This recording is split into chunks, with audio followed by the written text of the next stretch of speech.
Money. It affects our everyday life. But how do we make more of it? Manage it. And make sure we make the most of our money.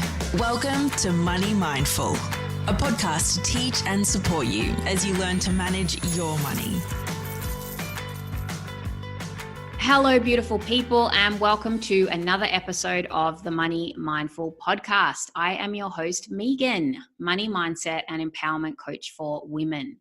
I help you connect with your future self, transform the way you think about money, and create the extraordinary life you want to live on purpose.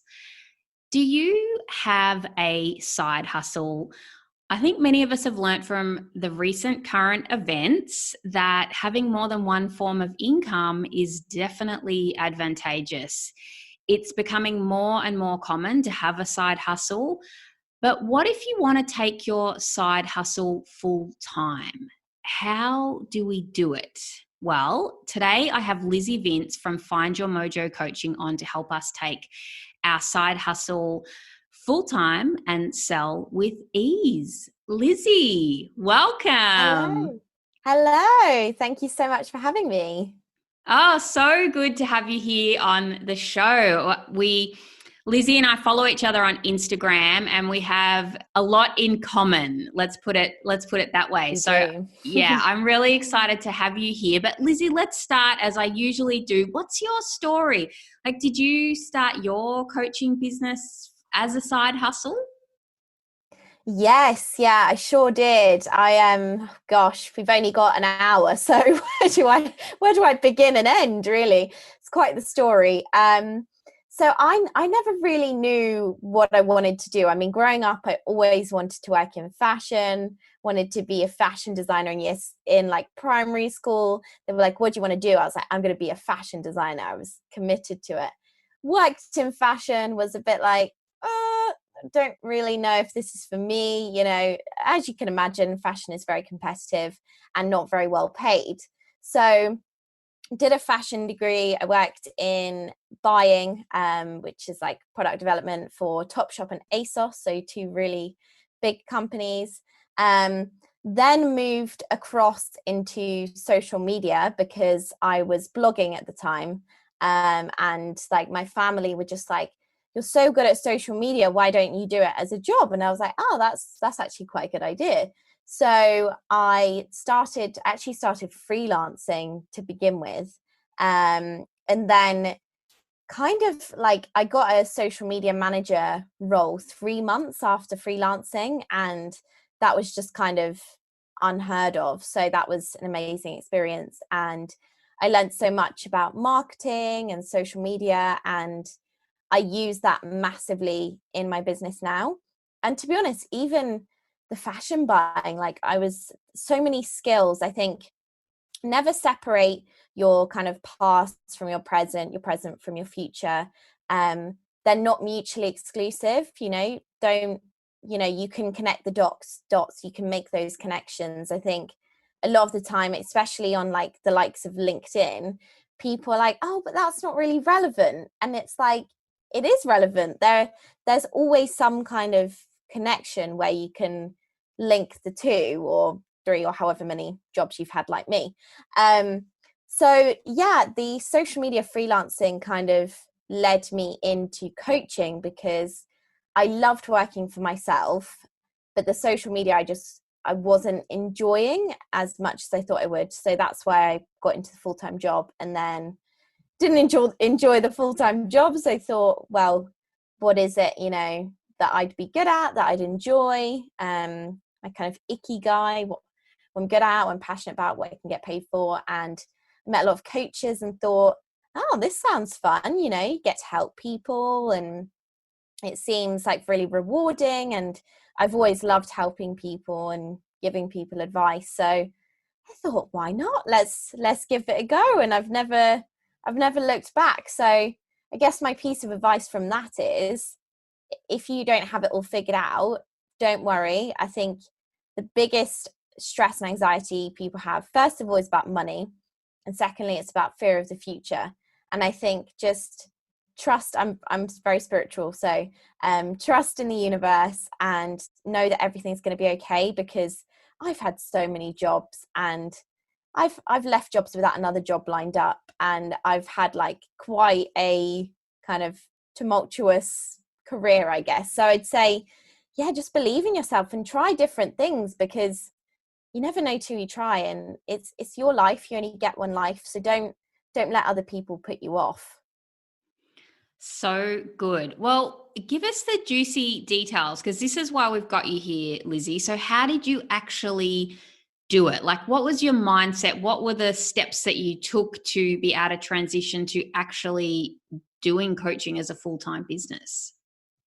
Yeah, so I was doing it for, let's think.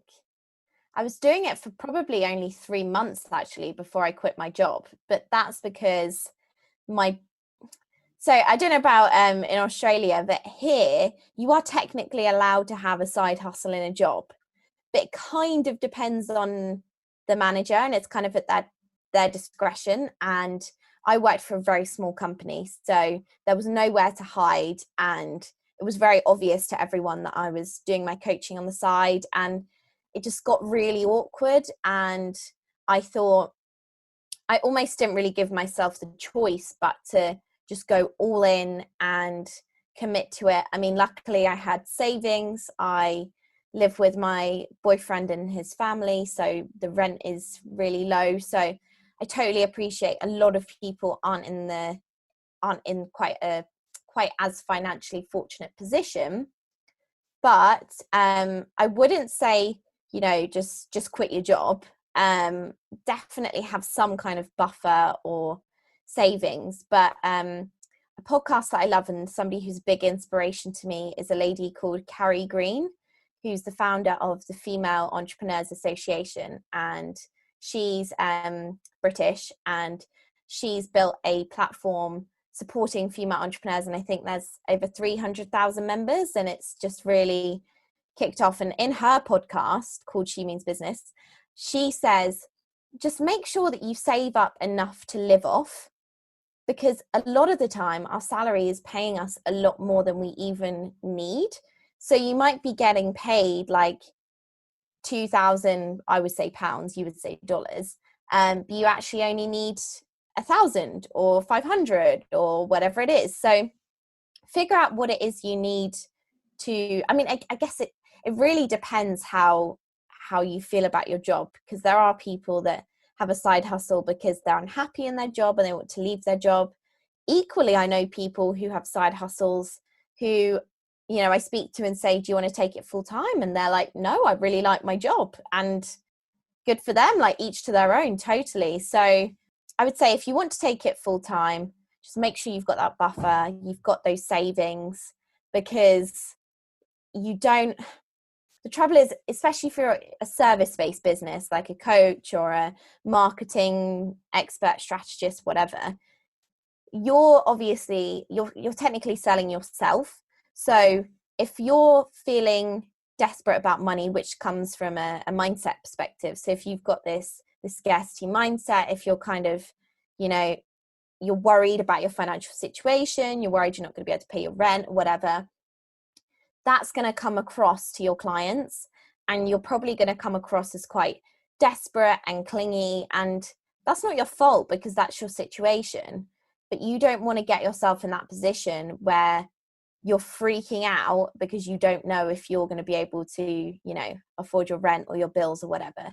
Because most people leave their job to be happier, right? So if you're less happy in your side hustle than you were in your job, that kind of defeats the point of why you left your job.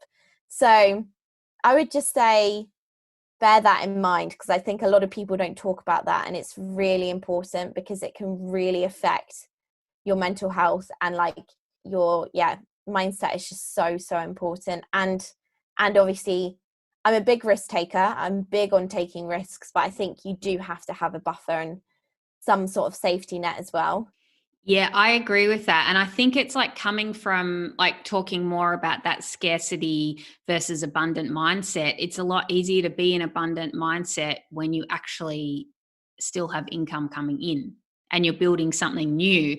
Like if you've got a new goal that you want to, start a new business and make $50,000 in the first year or $100,000 in the first year or whatever, it's a lot easier to start creating that when you're already earning money, as opposed to not having any income coming in and suddenly being like, oh shit, how do I create this? Yeah, These, literally. yeah, so I completely agree. But also, it is possible to create that mindset deliberately. And I'm curious to know, Lizzie, did you do any work around that, like creating an abundant mindset to be able to create clients?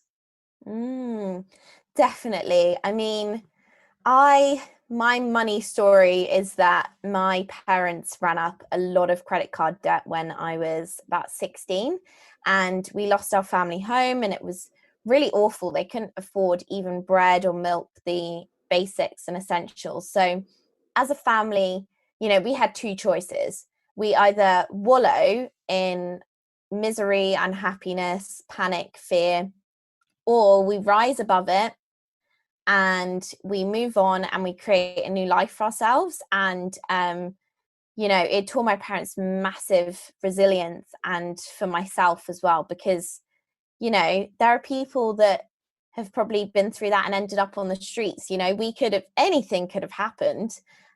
So at the time it was really tough, but looking back, I'm so grateful that happened, because it taught me that first of all, the importance of resilience and detachment. I think if you can master resilience, which to me is detaching your emotions from a situation, then your life will just be a bajillion times easier. That's not, I really want to write a book, because there's so many things that I feel like aren't spoken about, sort of like what the gurus don't tell you. Maybe that could be the title.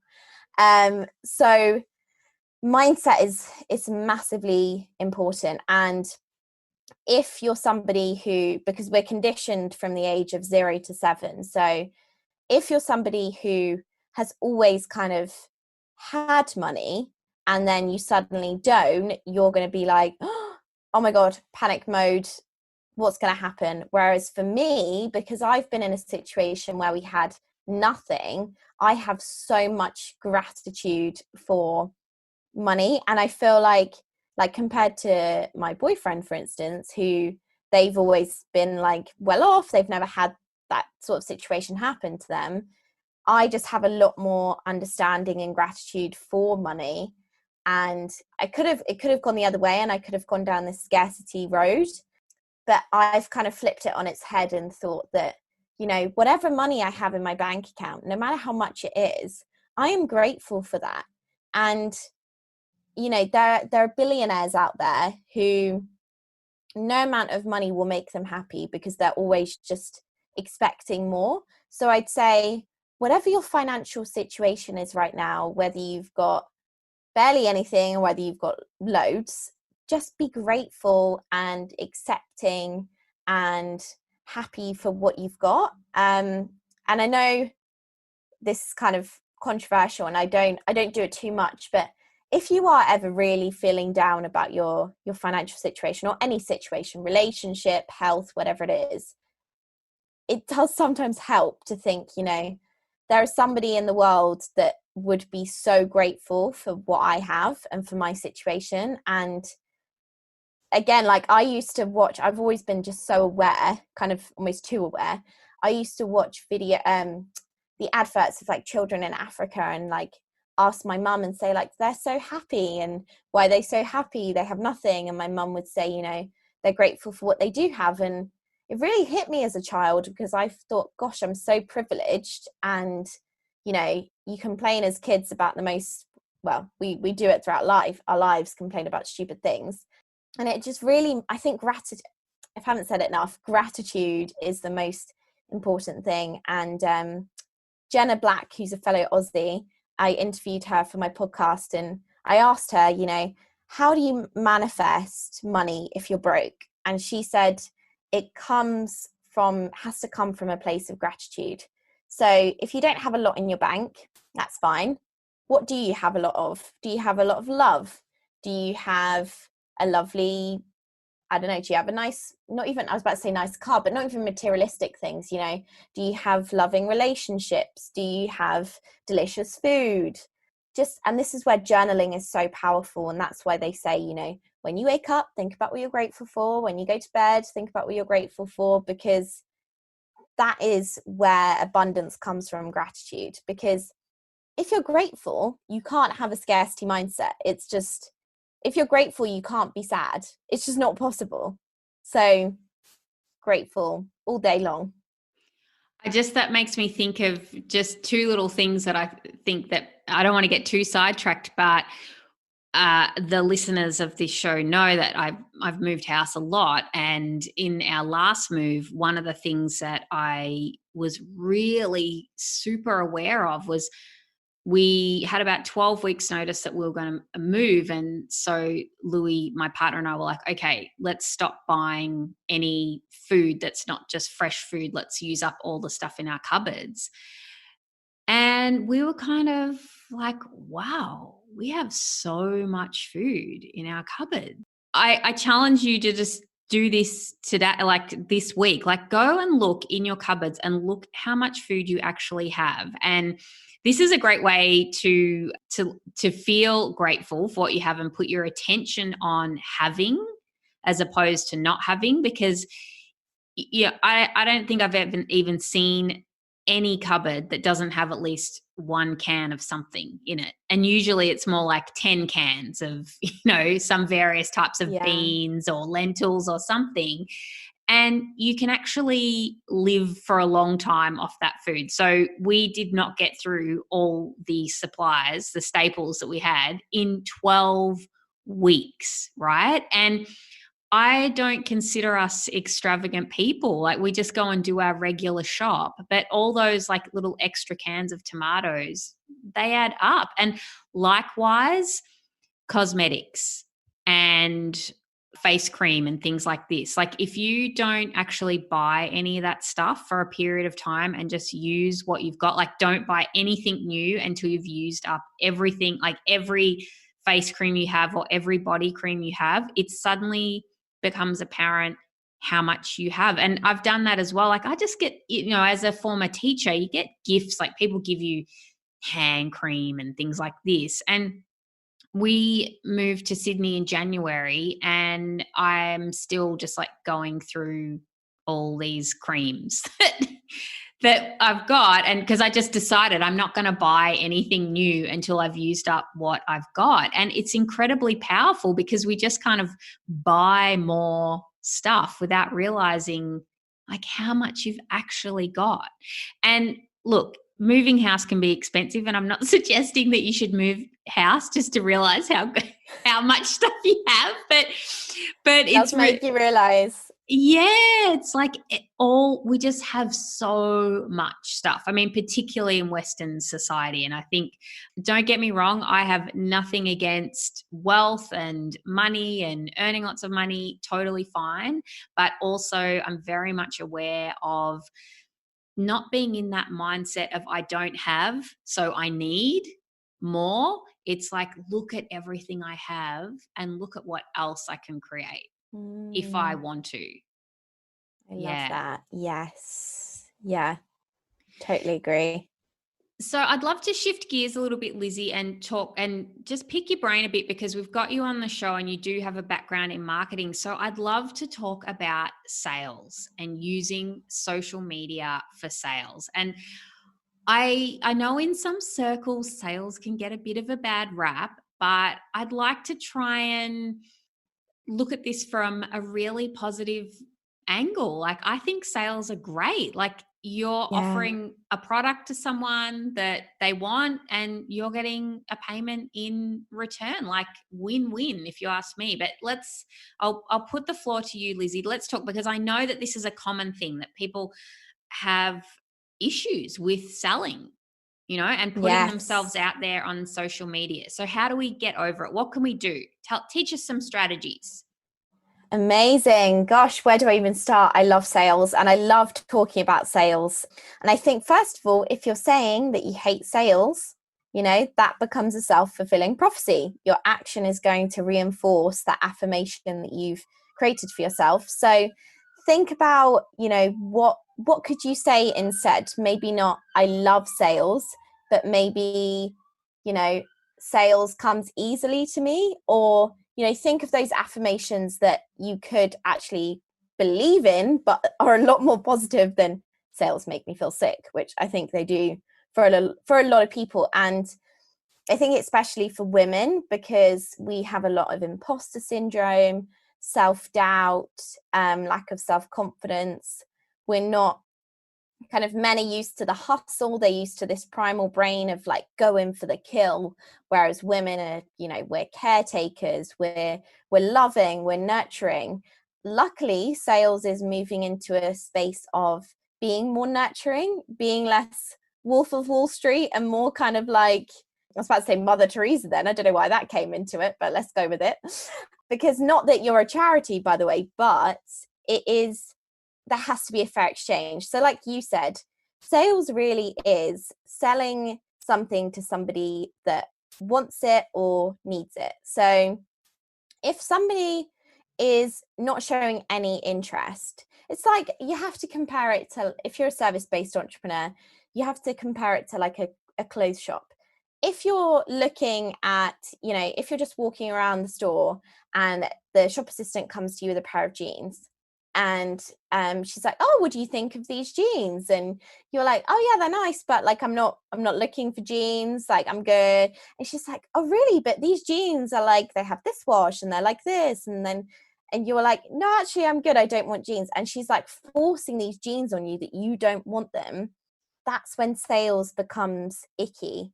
And I'm working with 2 coaches at the moment, and I would highly recommend every entrepreneurs get a coach, because it's just, the accountability is so powerful and you will make so much more progress. You don't need to reinvent the wheel, just get somebody to show you the way, make your life easier, because life is hard.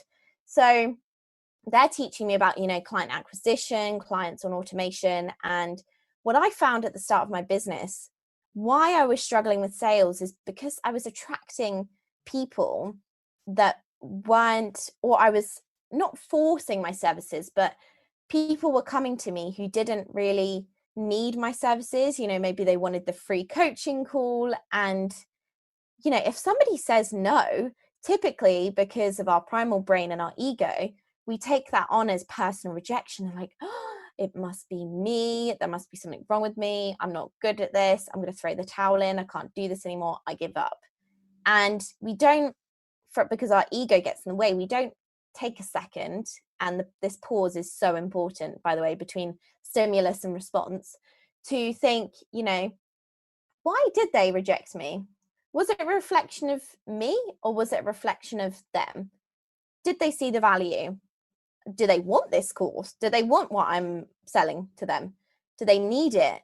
Are they my ideal client? And a lot of service-based entrepreneurs don't have very clear messaging, and they're also not clear on who their ideal client is.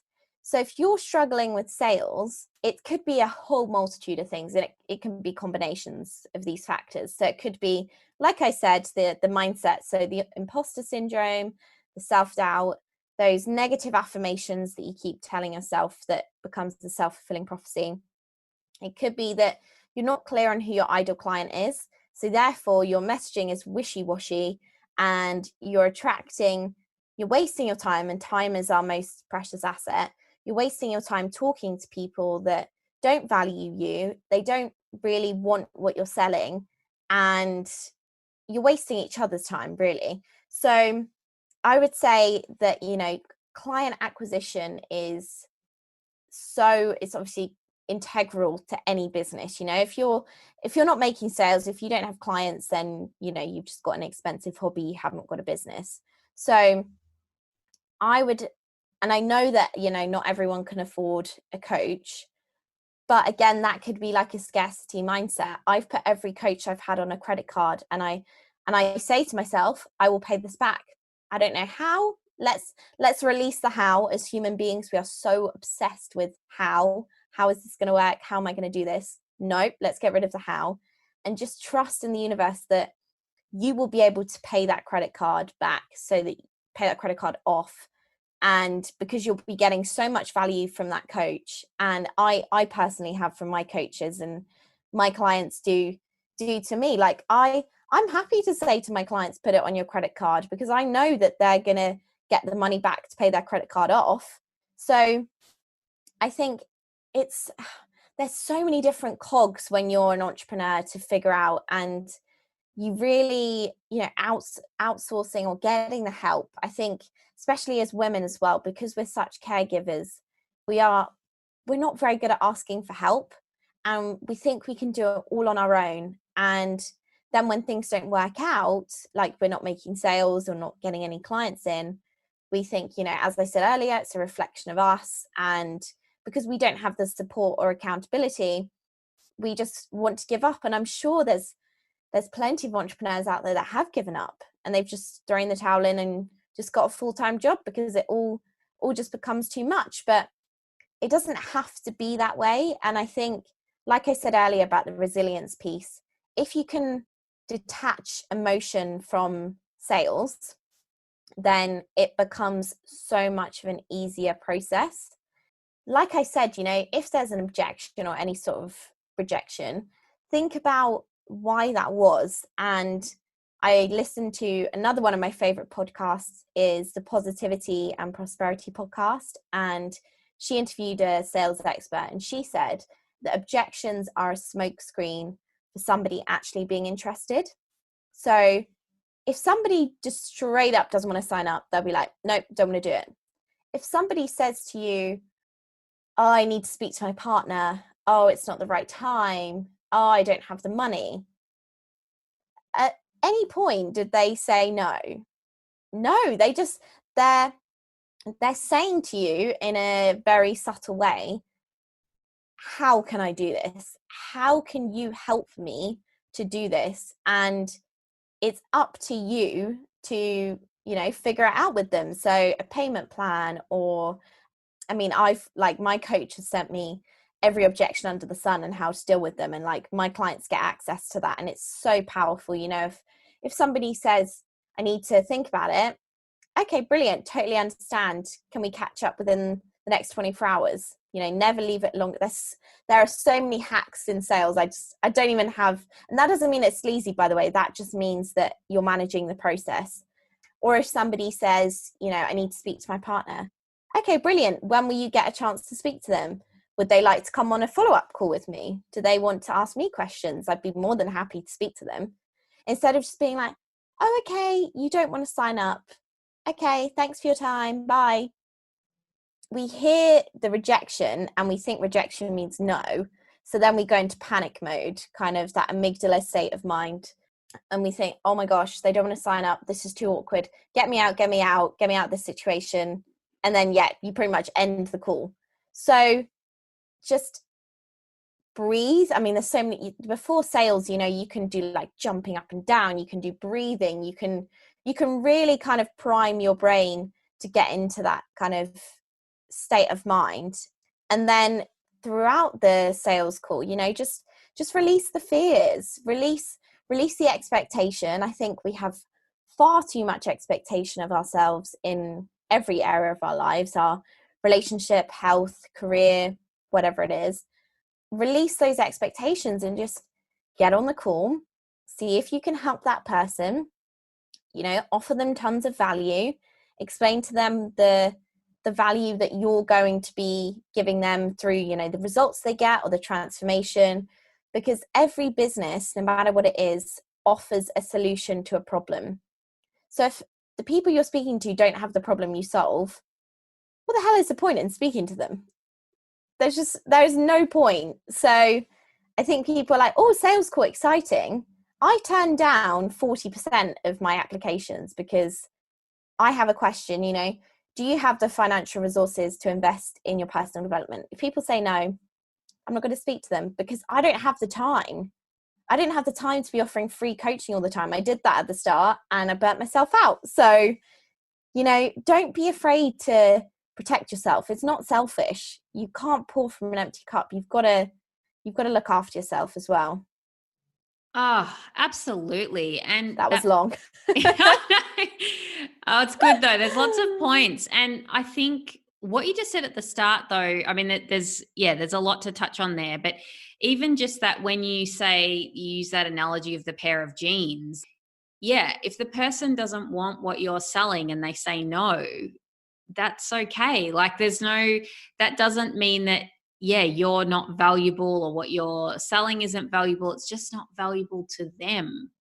And so what? Like there's plenty of things that aren't valuable to me. Like there's lots of stores that I wouldn't go into because I'm just not interested in what they've got. Or even maybe it's not the right time. Like there's lots of coaches that are sort of in my sphere that I'm interested in potentially working with, but right now where I'm at in my business, it's like, I'm not quite ready for that yet. Or, I'm just, so I can see that, I think don't be afraid. Like if somebody says no, like it's totally fine. Yeah. You might not be right for them at that time, but also there are objections that people give that I think are not real objections, in the sense that, often it boils down to money or time or a partner. Actually, why do you need to talk to your partner? I mean, like personally, I would talk to my partner because that's something that I do. We just talk about stuff like that. But at the end of the day, I decide if I'm going to buy something or not my partner. I mean, I'm an individual person. I mean, I just think that's an interesting point that people bring up. And the time and money, I totally agree with you. Like often that's actually, people just need help resolving that because they actually don't know how to work that out. And often like that's why they want coaching in the first place, because either they're overwhelmed or they just, need help with creating more money. And so like they actually need help with with that aspect. And so I find that sometimes an objection is a good thing, because you can work through that with the person and then they can either leave the conversation with you feeling great about saying no or feeling great about saying yes, like either way. Yeah, that's so true. Yeah, they should always feel good after the call, and so should you. And one of my coaches said, always go for 3 no's. And it can feel uncomfortable. Like when I started, practicing what my coaches taught me, I did feel quite pushy. But what I thought was pushy wasn't like forcing something on somebody that doesn't want it, like the jeans analogy. If somebody has given you the hint or an inclination that they are interested and they've just got, the self-doubt, the kind of scarcity mindset about money or time or whatever their objection is, it's your responsibility as a service-based entrepreneur, and especially a coach, to talk it through with them. And this is where, when I'm on a sales call, I really talk about the value of my course. You've spoken about kind of, self-doubt and lack of self-confidence. That is something that I'll help you on through my program. This is why you need my program, because of what you've said just now. And the fact that you're reluctant to sign up actually means that you do need the program. And that's not me playing with their mind. This is not mind trickery. It's just, I actually think that a lot of people want to be challenged. Like I've been reluctant to invest before.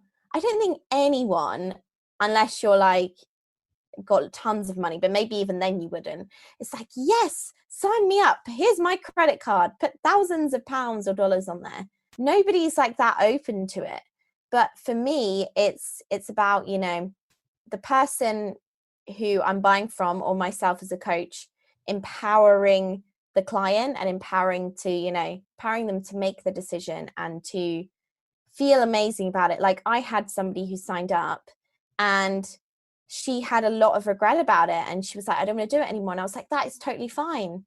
You can have your deposit refunded, because I don't want to work with somebody who doesn't, really want to do the program. She might want to do it later, She might never want to do it, but that's okay. You know, I let her go. And you do have to let those people go. You don't need to hang on to them. I see the client service provider relationship very similar to dating. And if you couldn't tell, I love an analogy. And with dating, you know, you're not going to force something that isn't there.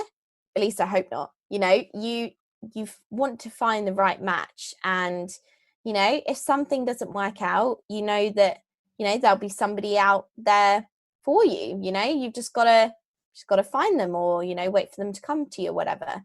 So yeah, I totally agree. And yeah, the 3 no's.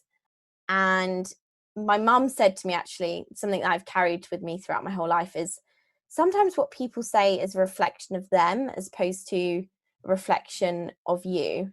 But if they've hinted to you that they're interested, I think, like, I want to be challenged if I'm interested, but my self-doubt's holding me back, because that's the point of a coach, to challenge the client. I challenge my clients all the time. If I didn't, I'd be a pretty bad coach, because, you know, change doesn't come from inside your comfort zone. It just doesn't. So, you know, I'm like, this is just a taster of working with me, you know, like, I'm going to challenge you on those objections and find out if those objections are the real objections or if there's something hiding underneath.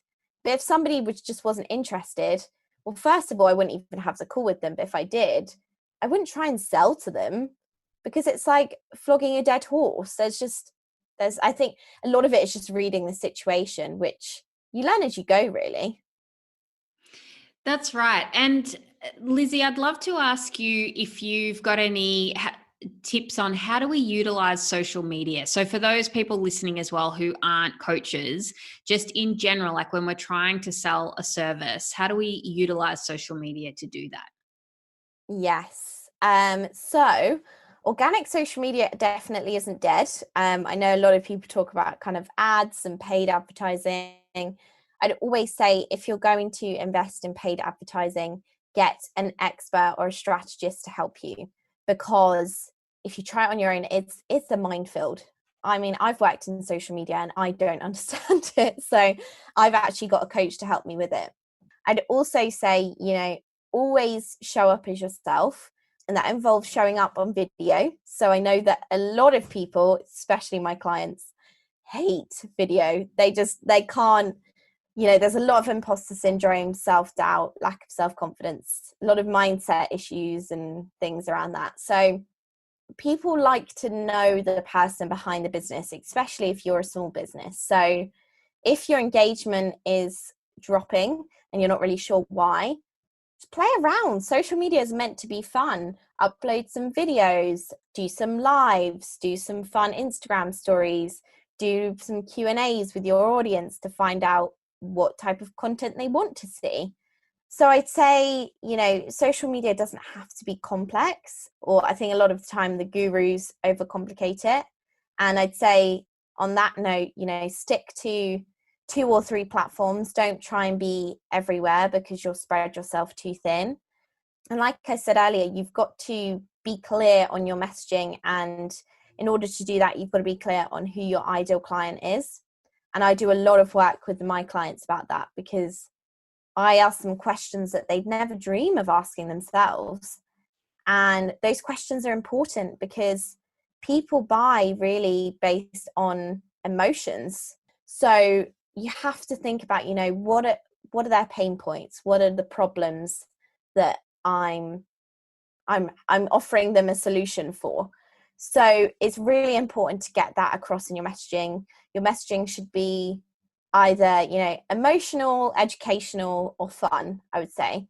My highest engaging content has been me dancing around or having a breakdown. So people love to see fun or emotion. So if you want engaging content, you know, put yourself out there, try out different things. DMs are so powerful, and direct messaging, it doesn't have to be sleazy. It doesn't have to, you know, you shouldn't be copy and pasting. You shouldn't be spamming people all the time. Whenever somebody adds me as a friend on Facebook, I will always message them and say, hey, name, it's great to connect. How are you? Or if somebody follows me on Instagram, I do the same. And that's not me expecting a sale. That's me just connecting with that person and seeing, can we collaborate? Can we, I love expanding my circle of inspirational, empowering, supportive people. So DMs for sure, video, not getting fixated by the numbers. I think followers you shouldn't really worry about. Comments are more important than followers. So, and I always say, social media is a bit of game, so you've got to play the game. So if you're not getting many comments or engagement on your posts, it's probably because you're not commenting or engaging with other people's posts, because the algorithm is going to prioritize your post over somebody else's if it's a video, if you're an account that engages with a lot of people, and that can include DMs, stories, comments, any way of sort of engaging, it's going to prioritize you against somebody else. It's kind of like a competition. So just, make sure you've got the highest chance of your post being shown. And that is really the point of, visibility. If you're not seen, then nobody knows what you do. So kind of like, what's the point? So I'd say, definitely I think a lot of people don't understand how the algorithm works, but that's pretty much it in a nutshell. I mean, I could talk about it for ages. Yeah, I think that's a really important point, that engagement. And that's actually a good reminder for me, because I love it when people message me when it's, if I do something just like that, like follow a new account and somebody says hi, it's hi back, which is really great. And using the person's name, I think, is a thing. I mean, that I look at, because sometimes I don't even know who the account is run by. Like, who is this person? Literally. Yeah. That personalized approach is so important. And, don't get caught up in it. Just, set boundaries. I don't really go on my phone at the weekend because I find I'm an empath, so I'm very kind of emotional, and I find social media quite, emotionally taxing, and it can be quite toxic. So definitely detox from it when you can. Set those boundaries. So set aside half an hour to an hour per day to just go through your people that you've connected with recently, or to go through your feed, and don't just mindlessly scroll. Whenever you're on social media, make sure that you're being intentional with it and you're actually using the time to engage with other people's accounts. Yeah, that's really great advice. And I love what you said about being yourself, because when you show up as yourself, then that is your brand. Like, you're just being yourself, which I really love. And that's something that I'm learning more about recently, because when I first started my podcast, I was working as a school teacher, and in my personal life, I swear like a sailor. But because I was a teacher of primary school students, even though the podcast was outside of my work domain, I felt an obligation to present in a particular way, because my students may have come across my podcast and listened to it. Whereas now that I'm not teaching, I feel more like now I'm transitioning into being not more of myself. I've always been myself, but in the sense of, there's a lot more swearing in this recent season of my podcast, which some people may have noticed. But I think that's a good thing in the sense, because when I work with my clients, I swear, like, that's who I am. And so if you don't swear when you're coming across on social media, and then suddenly somebody walks into your shop and you're swearing all the time, they might get a bit of a shock. And I think the other side of that is that if people are offended by that, they're not my people, which is so great. Yes. Because they're not going to follow me, and they're not going to engage with me, because they're not going to like how I come across. And so I think that's a really important point, to just be who you are. Yeah, I mean, it's a funny one that I've sort of learnt because, I mean, under normal circumstances, I probably would have just sworn, but because, I had this sort of I felt like a moral obligation because I was a role model in the community in that sense, like for little children, tiny people. I mean, with adults are fine. If they don't like swearing, they can just, click off, move away. It's, you have your own free will. But yeah, such an important point to be yourself. And then you never have to worry about how you show up because you're always just showing up as yourself. So true. And you can only keep up an act for so long. How exhausting must it be to not be yourself? So just like I said earlier, life can be difficult. So let's just make it easier for ourselves. That's right. All right. Well, wrapping up, Lizzie, I'd love to know, do you have a habit or ritual or practice that you do around money that you'd be happy to share? Something that you do that helps you? Yes. Well, what I do that I absolutely love, and I get my clients to do it as well. And I spoke to a client just before our podcast, and she was like, "Oh my God, journaling is the best thing in the world." Like they literally love it. And people are like, "Journaling? Huh? What's that?" It's basically the most cathartic experience you will have. You just write down your thoughts. You don't question them. You don't think about them. You just scribble them down. And what I get my clients to do is to read over their thoughts and question whether those thoughts are coming from a belief that is theirs or is somebody else's, because a belief becomes a thought becomes a behavior becomes an action. Like I said earlier, from the ages of 0 to 7, we're being conditioned and programmed by our parents, teachers, peers, etc. So a lot of the thoughts that we're having as we get older are coming from beliefs that aren't even ours, and they're therefore not serving us. So you might be having a thought that I never have enough money. So I would say to my clients, question that thought. Where is that coming from? Because there's always a root to a thought. Is it because, think about your childhood. Is it because your parents said growing up, we never have enough? Nope, you can't have that much pocket money. No, you can't have pocket money this month. No, you can't go on this school trip. It's too expensive. Can't do this, you can't do that, we don't have enough. Or you overheard them arguing, whatever it may be. That's going to condition you later on in life to have a scarcity mindset and not the best relationship with money. But that's okay, because you can change that. So then what I get my clients to do, once they've thought about whether that thought is coming from a belief that's theirs or not, is to tap away that thought or belief. So what I get them to do, I was going to show you, but it's a podcast. So what I'd recommend for your listeners is to look up EFT or tapping on YouTube.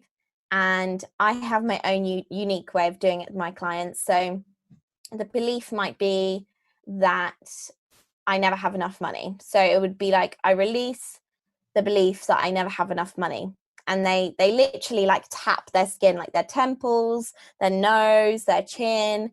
And the physiological reaction is, I don't know what it does, but it's transformational. And you do feel a lot lighter, and that you've just got rid of that excess baggage that you don't need. Then once you've released it, I say to my clients, take a deep breath in and out, think about the belief you've just released, and create a new belief. And then that new belief becomes their affirmation.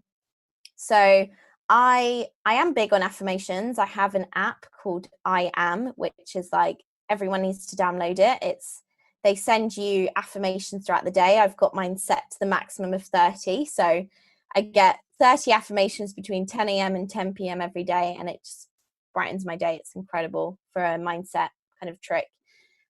And so I'd say with affirmations, this app is great, but you've also got to create your own affirmations that are relevant to you. And when you journal down that thought or belief and you create a new one, you have to, you've got to practice that every single day, even in the morning. And I also say with affirmations, practice them in the third person, because like I said earlier about detachment, it detaches your emotions and yourself from that belief.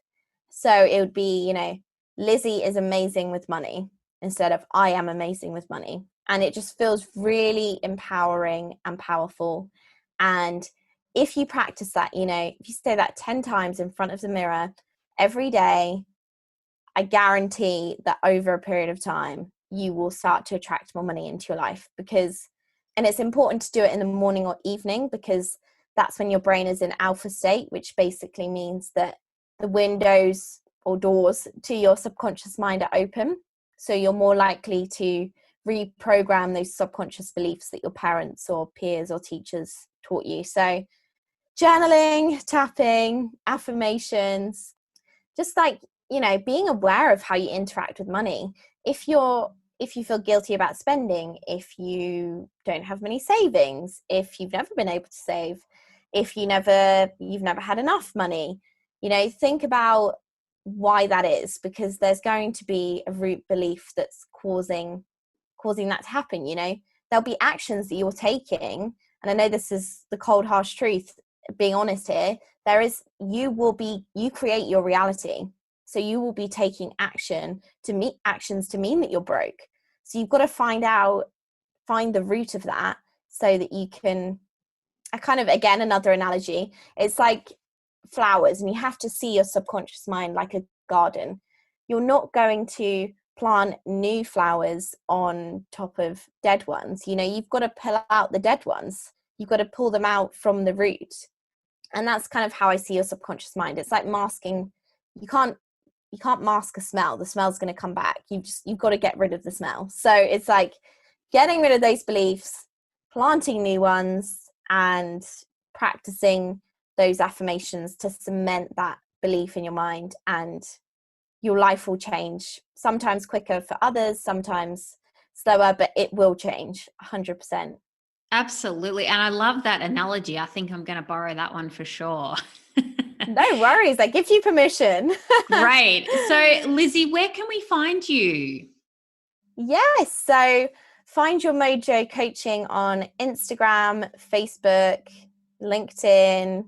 Yeah, those are my 3 main platforms. So I'd love to see you over on any of those platforms, really. I'm active on all of them. So come and say, hey, drop me a message. Fantastic. And you've got a podcast as well, Lizzie. What's your podcast? I do. My podcast is called Find Your Mojo. All right. I will put links to all of the places we can find Lizzie, and all of the things all the people she's mentioned today. I've been writing notes as I've been listening to you talk. So, Lizzie, thank you so much for giving us your time today.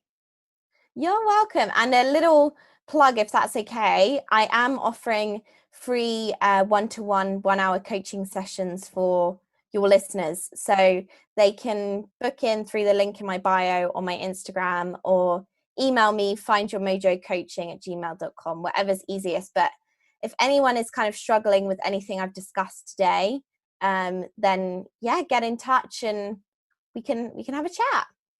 Amazing. Oh, that's very generous. Thank you, Lizzie. And thank You're you so welcome. much for today. Thank you so much for having me.